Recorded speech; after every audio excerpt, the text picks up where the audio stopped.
Hello students, कैसे हैं आप लोग। तो फिर मैं एक और आपके लिए वीडियो लेक्चर लेके आया हूं और ये फिर से वही सीरीज चल रही है हमारे कुरुक्षेत्र जनवरी 2022 की। और कुरुक्षेत्र में एक और ये आर्टिकल मुझे मिला है, जैसे कि आप ये हेडिंग देख रहे हैं, e NAM helping farmers to earn better. तो ये जो आर्टिकल है जो मैं आपके साथ डिस्कस करूंगा, ये आपके अपकमिंग, चाहे आप आईएएस के एग्जाम में बैठने जा रहे हों या आईएफएस के एग्जाम में या पीसीएस के या असिस्टेंट कमांडेंट एसी के एग्जाम में बैठने जा रहे हों, ये आर्टिकल बहुत इंपॉर्टेंट है और उसमें से काफ़ी फैक्ट्स जो हैं वो आपको लिखने के लिए आ सकते हैं। सबसे पहले जैसे कि ये helping farmer to earn better, तो आपको जैसे पता ही है कि भाई अभी जो हमारी करंट गवर्नमेंट है उन्होंने बोला है कि जो फार्मर्स की इनकम है वो क्या करेंगे, डबल करेंगे। तो उसके लिए काफ़ी योजनाएं चलाई जा रही हैं, उसमें एक ये भी चीज़ है। डिस्कस करते हैं कि इस में दो डॉक्टर त्रिपाठी जी हैं, उन्होंने किस तरीके से इसको प्रेजेंट किया है कि ई नैम्स के थ्रू किस तरीके से फार्मर्स की जो अर्निंग है वो बेटर की जाती है या की जा सकती है। तो पहले ये समझते हैं ई नैम हुआ क्या। तो देखिए, ई नैम आपका ये है नेशनल एग्रीकल्चर मार्केट, यानी कि ई मार्केट। ठीक है, नेशनल एग्रीकल्चर मार्केट।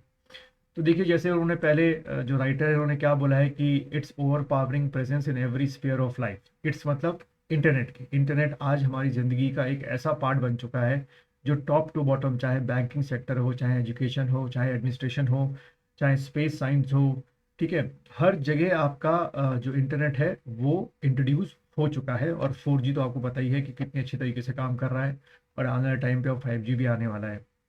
तो इसी में जो आपके राइटर हैं वही बात बोलते हैं कि empowering presence in every sphere of the life.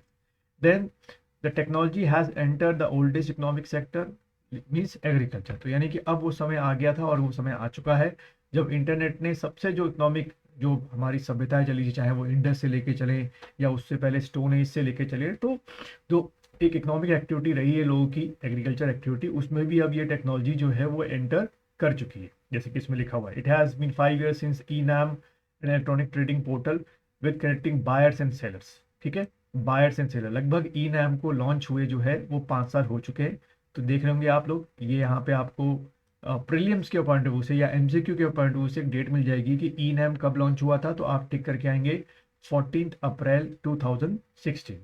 तो इन 5 सालों में इस ई नाम ने, यानी कि ई नेशनल एग्रीकल्चर मार्केट ने कितना फार्मर्स को हेल्प किया है, कितना उनकी जो ग्रोथ है वो बढ़ाई है कि नहीं बढ़ाई है, इसी आर्टिकल में लिखा हुआ है।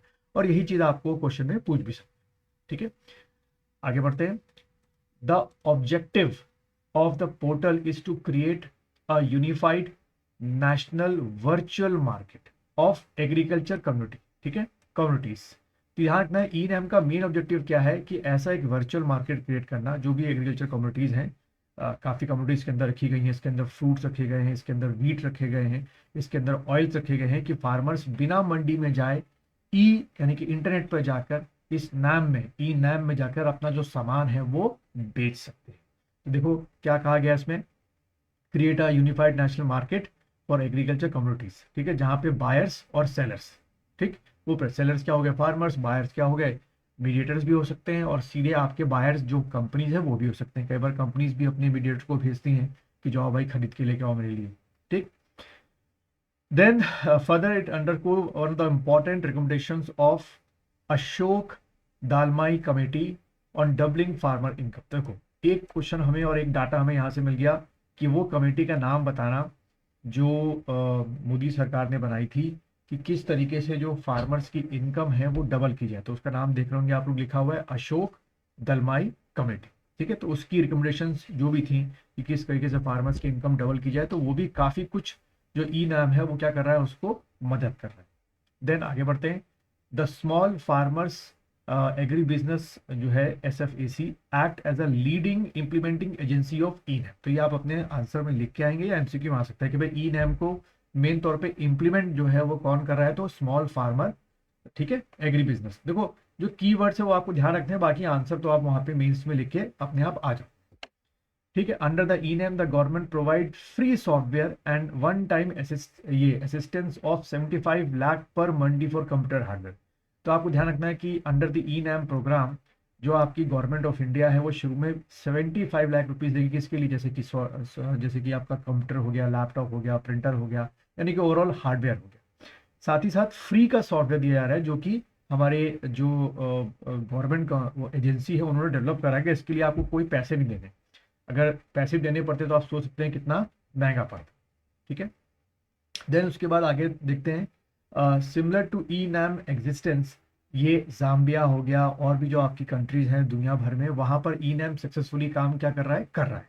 ठीक, जो एक कनेक्शन बना रहा है बीच में बायर्स, ट्रेडर्स एंड होलसेलर्स। तो देखो आपको ध्यान रखना है कि जो फार्मर्स होते हैं अपना सामान, जो आप ये तीन लोग देख रहे हैं इन्हीं को ज़्यादातर बेचते हैं, बायर्स हो गया, ट्रेडर्स हो गया और होलसेलर्स हो गया। ठीक, द परफेक्ट, अब यहाँ पे एक वर्ड यूज किया गया है परफेक्ट कंपटीशन। ठीक है, अब देखते हैं पहले क्या होता है, ये वर्ड आप वहाँ लिखेंगे, एक्सप्लेन करेंगे। तो ये एक कह सकते हो कि कॉमर्स की डेफिनेशन दे रखी है या एक हेल्दी इकोनॉमी की डेफिनेशन दे रखी है कि परफेक्ट कंपटीशन क्या हो गया, refers to one which has a large number of buyers and sellers. जैसे कि आप देख रहे हैं, large number of buyers and sellers, homogeneous products, all buyers and sellers having perfect information about the price of product, no transaction cost, no entry और exist barriers. तो हम बोलते हैं वही परफेक्ट कंपटीशन होता है कि भाई मैं बेचने वाला हूँ, आप जो है खरीदने वाले हैं, बहुत सारा सामान वहाँ पड़ा हुआ है, तो उसमें क्या होगा, बोली जो होगी ना बहुत ज़्यादा हाई होगी ना बहुत ज़्यादा लो होगी। प्लस जो इसमें ऐसा लिखा है कि भाई एंट्री चार्जेस भी नहीं लगने चाहिए, ट्रांजेक्शन चार्ज भी नहीं लगने चाहिए, तो वो होता है क्या, परफेक्ट कंपटीशन। तो उसमें जो प्राइस भी ऑफर होता है किसको, सेलर को, यानी कि फार्मर्स को, वो अच्छा मिलता है। Then e NAM has brought Indian agriculture closer to the perfect competition market. ये पिछले 5 सालों में प्रूफ हुआ है कि ई-नाम के आने से जो परफेक्ट कंपटीशन मार्केट में किसानों को जाना था। भाई किसान पहले क्या करते थे, अपनी फसल जो मीडिएटर्स थे उनको बेच दिया करते थे, वो उनके खेत से उठाया करते थे बहुत कम दामों में, और होलसेलर को जाके बहुत हाई रेट्स में बेचते थे। ठीक है, तो जो मीडिएट्स है उनकी बड़ी अच्छी इनकम होती थी, पर फार्मर्स की इनकम नहीं हो पाती। Then consider that digital connected market, जो आज के दौर की अगर बात करें कि जो हमारा पेंडेमिक चल रहा है उसमें ई-नैम ने बहुत बड़ा रोल प्ले किया है। काफ़ी फार्मर्स जो है मंडी नहीं आ रहे हैं ड्यू टू दी कोविड या पेंडेमिक जो चल रहा है, और इस कारण क्योंकि आएंगे तो बीमारी भी बढ़ सकती है, तो सोशल डिस्टेंसिंग का भी बड़ा अच्छा, तो ये आप अपने आंसर में लिख कर आएंगे। और अगर आप बात करें कि अभी तक ये जो ई-नैम में जो रजिस्ट्री हुई है आज की डेट में, अगर आप देखें तो देखिए स्टेट्स कितने कर चुके हैं, ट्रेडर्स, कमीशन एजेंट्स जो होते हैं, जो मीडिएटर्स हैं वो भी हैं इसमें खैर इन्वॉल्व, अभी तो सर्विस प्रोवाइडर्स जीरो ही हैं, एफपीओ हो गए, और फार्मर्स आप देख रहे हैं कितने यहाँ पे जो संख्या है वो दे रखी है। तो ऐसे जो देखिए जितने यहाँ पर फार्मर्स रजिस्टर्ड होंगे ई-नैम में, उनकी एज कम्पेयर टू जो दूसरे फार्मर्स हैं जो कि अपना सामान मंडी में बिचौलियों को जाके बेचते हैं या मीडिएटर्स को जाके बेचते हैं, उनके मुकाबले तो इन फार्मर्स की इनकम रियलिटी में बहुत ज़्यादा हाई होगी, उनसे तो ज़्यादा इनको पैसे मिलते हैं। देन इसी के साथ mandis are engage in online trading. जो बड़ी बड़ी मंडीज हैं चाहे प्राइवेट, वो ऑनलाइन ट्रेडिंग में है। 1000 mandis of 18 states and 3 UT are in the e NAM. ठीक है, तो अच्छी बात है। Then in the budget 2021 another 1000 mandis has been added कि भाई और मंडीज करेंगे। Ministry of rural development also stress developing rural hearts. तो आपको ध्यान रखना है कि ये भी बड़ी अच्छी चीज़ है कि जो रूरल हार्ट्स होते हैं उसमें जो बहुत मार्जिनल फार्मर्स है वो रूरल हार्ट्स में अपना सामान बेच लेते हैं, फिर वहाँ से हार्ट से मंडी में सामान चला जाता है या ई मंडी में जा सकता है।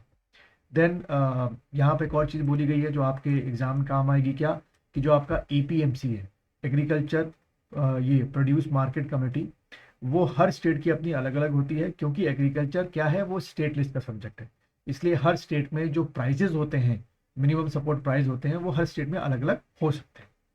ठीक है, देन उसके बाद online trading does away with the role of intermediates. ये बहुत अच्छा है कि बीच के इंटरमीडिएट्स खत्म हो गए, तो जो वो प्रॉफिट कमाया करते थे बीच से, वो अब प्रॉफिट किसको मिलेगा, सीधे फार्मर्स को मिलेगा। एंडर हड, लेकिन अभी इसमें एक हर्डल भी बोला गया कि अभी भी जो आपके कई फार्मर्स हैं वो इसमें रजिस्टर्ड नहीं हो पाए हैं, पहली चीज़। दूसरा, कई फार्मर्स अगर रजिस्टर्ड हुए हैं तो उनको ऑनलाइन इतना अच्छा परफॉर्म करना नहीं आता कि कैसे कैसे बोली लगाते हैं, कैसे उसमें यूज़र नेम पासवर्ड है। इसी को ध्यान में रखते हुए पिछले 5 सालों में जब शुरू में ये तकलीफ पाई गई है, हर्डल पाया गया कि फार्मर्स इतना यूज़र फ्रेंडली नहीं है इंटरनेट से, तो फिर उनके लिए कॉल सेंटर खोले गए, उनके लिए क्या कहते हैं ट्रेनिंग प्रोग्राम्स चलाए गए पंचायत में कि कैसे आप मोबाइल फ़ोन के थ्रू और यूज़र फ्रेंडली जो है सॉफ्टवेयर बनाए गए कि सिर्फ एक क्लिक पे बहुत ज़्यादा उसमें मैनिपुलेशन, बहुत ज़्यादा उसमें एंट्री डाटा नहीं करना है, बस अपना कितना किलो आपके पास है, क्या बिडिंग आप लगाना चाहते हैं लगाइए और अपना सामान जो है बेच के आइए। अभी राइट नाउ जो ये लिखा हुआ है ई-नैम में, लगभग 26 फूड क्रॉप्स को इंक्लूड किया गया है, सीरियल्स को, 14 ऑयल सीड्स को, 31 फ्रूट्स को, 50 वेजिटेबल्स को, 16 स्पाइसेस को और 38 जो मिसलेनियस कमोडिटीज़ हैं उनको इंक्लूड किया। ठीक है, और ये आप मंडी देख रहे होंगे, एपीएमसी की मंडी जो है अलग अलग दे रखी है यहाँ पर इस तरीके से। ठीक, और इसमें एक और फ़ायदा क्या होता है कि इस ई नैम में तुरंत जो पेमेंट है ऑनलाइन हो जाता है, तो इनको वेट नहीं करना पड़ता है कि भाई आज सामान बेचा तो पैसा जो है 1 हफ्ते बाद या 1.5 हफ्ते बाद मिल रहा है। विद इन सेकेंड, जैसे आज आप ई वॉलेट में मनी ट्रांसफ़र करते हैं वैसे भी इसमें भी क्या होती है, ट्रांसफ़र। ठीक, तो इसमें एक और चीज़ जो है कि जो पेरिशेबल आइटम्स होते हैं जैसे कि फ्रूट्स हो गए जो जल्दी ख़राब हो जाते हैं, मान लीजिए आपने ई नैम में अभी बेच दिया, ठीक है, और आपने ऑनलाइन तो बेचा, पैसा आपको ट्रांसफर हो गया, पर जो कंटेंट है, जो कम्युनिटी है, वो तो फार्मर के ऊपर पड़ी हुई है, वो जिसको बेचा है उसके पास पहुंचने तक खराब ना हो जाए। इसके लिए ज़रूरी है कि हमको जो कोल्ड चेन की है, जो इसमें मैंने हाईलाइट भी कर रखा है कि जो कोल्ड चेन है, ठीक है, ये चीज़ जो कोल्ड चेन है वो बहुत मेजर रोल प्ले करेगी। इसलिए गवर्नमेंट को ज़्यादा से ज़्यादा कोल्ड चेन्स बढ़ानी चाहिए और जो किसान रेल्स हैं वो चलानी चाहिए कि आपका सामान किसान, जैसे मान लीजिए कोई उत्तराखंड का किसान है, हमारे उत्तरकाशी में एप्पल हुए, उसको तमिलनाडु भेजना है, ई नैम पे गया, बिक तो तुरंत गया, अभी विद इन सेकेंड्स बिक गया आपका, लेकिन यहाँ से तमिलनाडु कितने दिन में पहुंचेगा, पहुंचने के दौरान बीच में सामान खराब नहीं होना चाहिए, यानी कि एप्पल्स खराब नहीं होना चाहिए, तो वो उसके लिए ज़रूरी है we have to develop numerous cold chains and Kisan rail या कृषि उड़ान जो है वो ज़्यादा फैसिलिटी हमको बढ़ानी पड़ेगी। तो उम्मीद है ये आर्टिकल जो आपके कुरुक्षेत्र का है, आपके अपकमिंग आईएएस के मेंस में, आईएफएस के मेंस में, पीसीएस के मेंस में और असिस्टेंट कमांडेंट सीएपीएफ 2020 के जो सेकंड पेपर है उसमें आपको बहुत ही हेल्पफुल रहेगा। मिलते हैं फिर अलग एक और वीडियो में, नेक्स्ट वीडियो में कुरुक्षेत्र का कुछ और या योजना कोई और अच्छा आर्टिकल मिलेगा तो मैं आपके साथ उसको वीडियो बना के शेयर